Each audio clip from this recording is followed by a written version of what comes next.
Hey, hi everyone. Welcome back. So guys, as part of the today's session, I want to explain you about this picker view. See how exactly these values we need to change. Okay, how exactly we need to change these values. So guys, the only thing is we can use a simple send keys a command in order to change these picker views.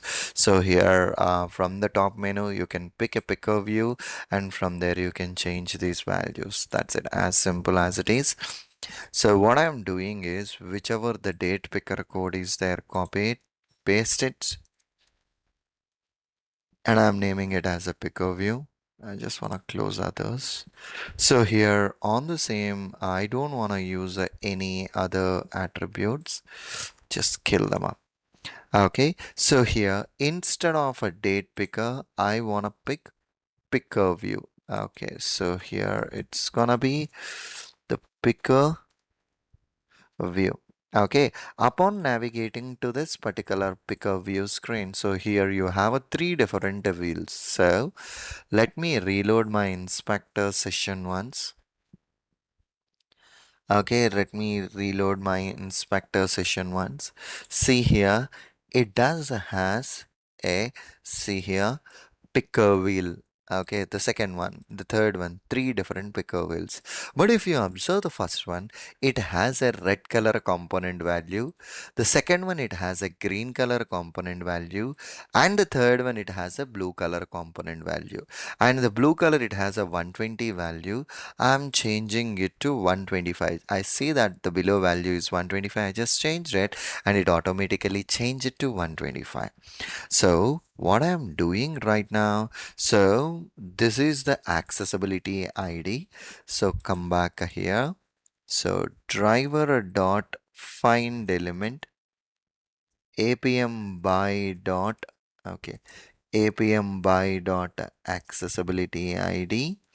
This is what the accessibility ID is, and the value that I want to change is 130. Okay, this is gonna be the last picker view. Okay, the same way you have for the first one also. See, the first one does has a red component. So copy this line, these two lines, just put it below. And this is the red component.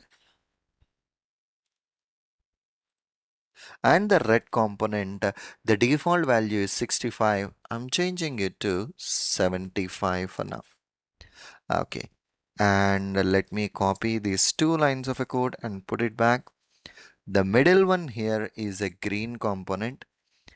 Come back here, update the green component, and the default value is a 205. I'm changing it to 215. That's it, guys. I haven't done anything beyond this. Okay, I just used a send keys value. Right click, run as a picker view, and let's check out whether it is changing or not. Okay, let's check out whether it is changing or not. So let's see. It should change 130, 75, and 215. All the values got changed here. Okay, all the values got changed. So this is the way how exactly we can handle this picker view. And for this particular, okay, for this particular date time also we have a picker view. Okay, so let me re-establish my inspector session once.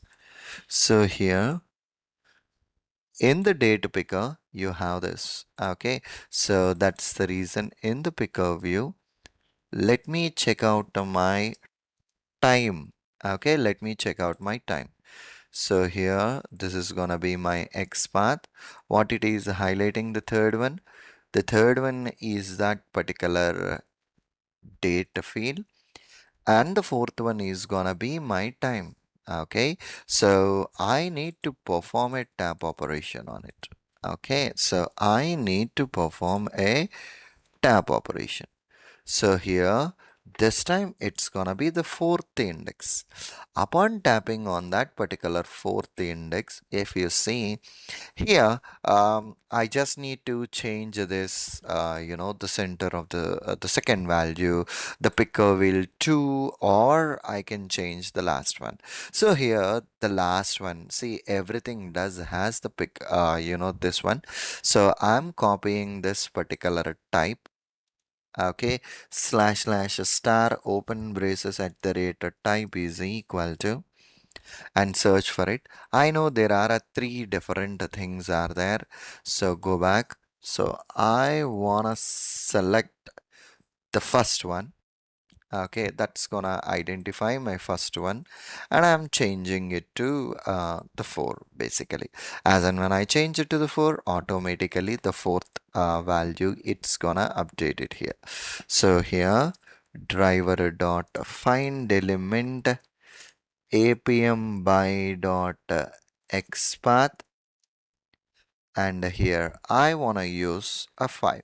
So no matter whichever the time value that you want, you can feed in that particular value, guys. From the date picker, earlier I haven't shown you anything about this particular, okay, I haven't shown you anything about this particular time selection. So that's the reason I was just recreating this particular program with this example. Okay, cool. So let it execute, and it should go to that date picker, and it changed that particular value. So this is the way how exactly you can handle the picker views, guys. Okay, perfect. In the next session, I'll show you with the further examples. Thank you. Bye bye.